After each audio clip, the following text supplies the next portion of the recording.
Baik, kembali lagi di Ya, Awak Kabar Indonesia Pagi. Kita langsung mau ke Mas Agus. Mas Agus, kalau mendengarkan janji-janji dari para masing-masing tim paslon ini, kira-kira apakah memang ini patut untuk dijadikan prioritas? Dengan angka yang sebesar itu, mungkin nggak sih dilakukan? Sebelumnya selamat pagi semua tim sukses, semoga lancar semua ya, meskipun belum mulai gitu. Amin, Jadi amin. pertama-tama saya melihat gini, di kita itu yang susah kan pengawasan dan penegakan hukum. Nah dari beberapa ini tiga-tiganya punya program yang menurut saya itu menjadi sumber korupsi nantinya kalau dijalankan.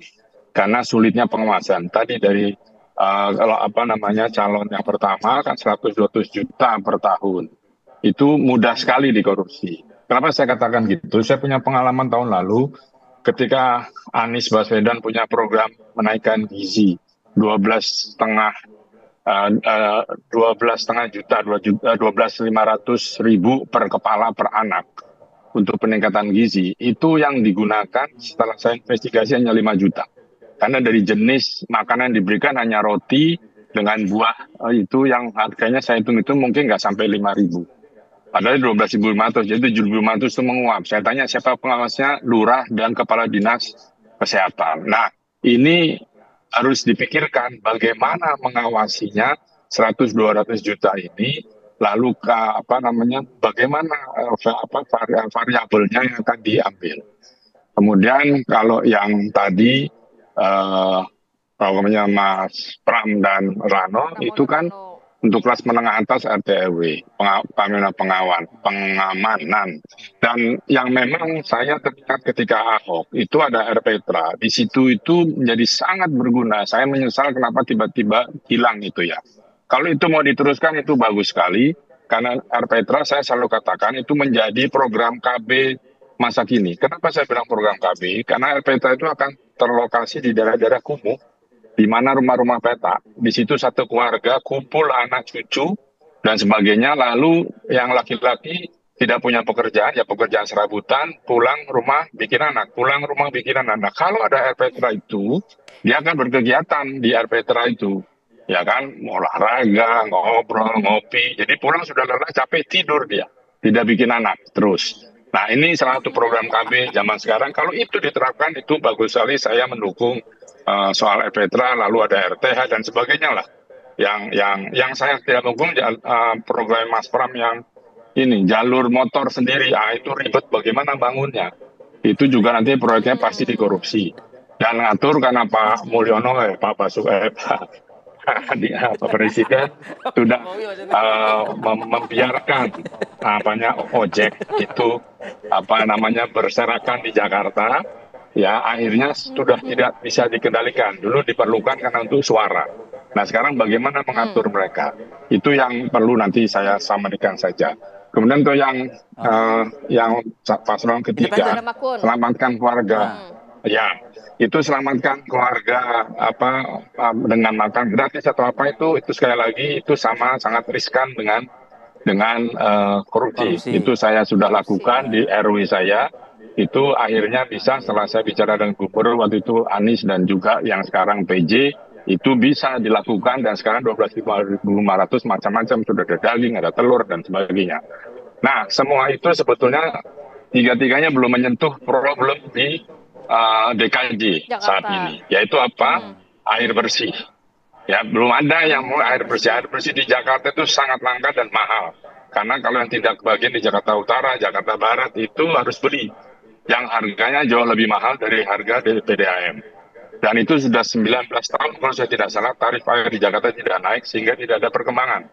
Hari ini sudah dikuasai grup Moya, grupnya Salim untuk itu, tapi belum terlihat bagaimana perencanaannya. Jadi saya pikir air bersih jadi karena sekarang semua orang ngebor, itu land subsidence Jakarta turun begitu cepat.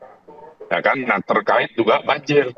Ini sudah mulai hujan, tadi malam sudah hujan, lalu macet. Saya dari kantor saya di Sudirman ke rumah saya di Pondok Labu 3 jam. Total semua jalur macet tadi malam. Ya kan? Nah, itu bagaimana? Ya kan? Artinya apa? Harus ada program angkutan umum yang saya belum lihat. Di zaman Anies itu sudah ada Jaklingko dan itu berhasil menurut saya, tetapi masih sedikit rutenya.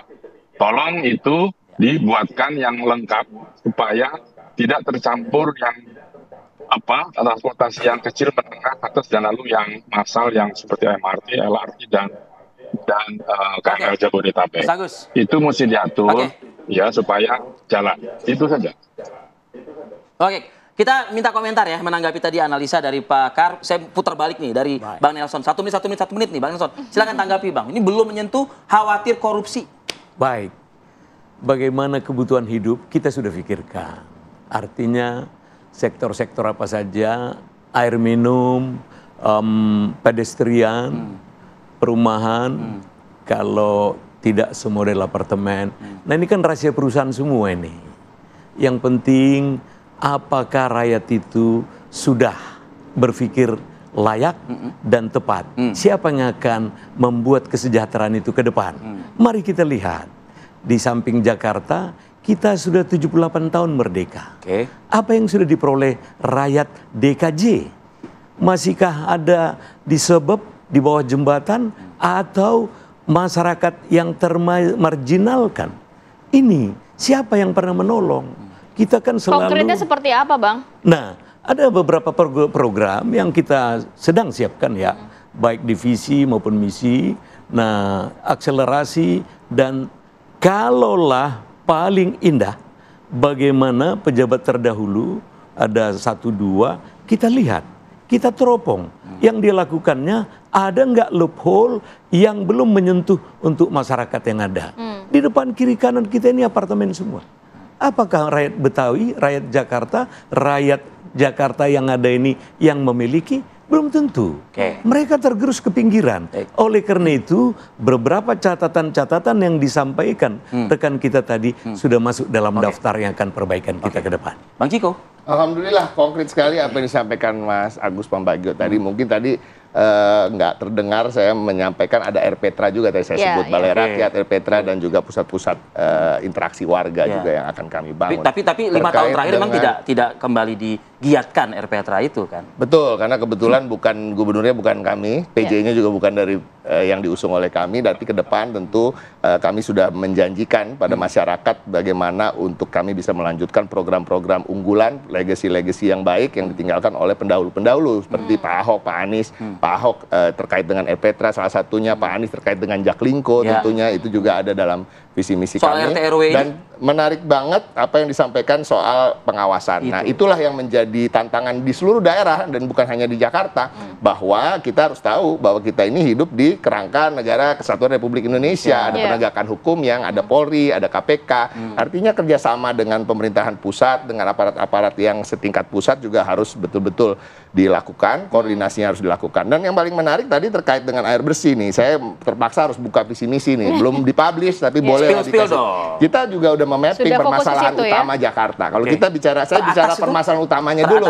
Artinya nomor 1 polusi, kemacetan, akses air bersih dan perpipaan. Itu juga akan menjadi prioritas kami. Ada banjir, rob dan genangan, kebakaran, ketenaga kerjaan, kaum miskin kota yang ada 500 juta jumlahnya di Jakarta. Bayangin di Pondok Indah itu di Kebayoran Baru itu ternyata miskin kotanya totalnya di kawasan-kawasan elit itu separuh dari 500.000. Ada cuma 240.000 miskin kota. Nah, kalau kita bicara soal yang lebih spesifik yang sekarang lagi sering disebut-sebut Kampung Bayam, Kampung Akuarium, itu hal-hal juga yang kami akan pikirkan di mana nanti hunian mereka tidak boleh jauh dari tingkat tempat berkegiatan. Kenapa? Karena transportasi juga ada biaya, waktu adalah uang juga kalau mereka membuang waktu. Setuju dong kebijakannya Ridwan Kamil Suswoyo. Nggak bisa gini, semua kebijakan termasuk dengan Pak Pongrekun pasti gini, pasti ada kesamaan-kesamaan. Tidak mungkin nggak ada, ya kan? Karena kita bicara soal tata kota, kita bicara soal master plan gitu. Tapi mungkin cara mengadresnya, ya cara mengattack permasalahan dan cara itu mengawasi berbeda. juga beda-beda loh.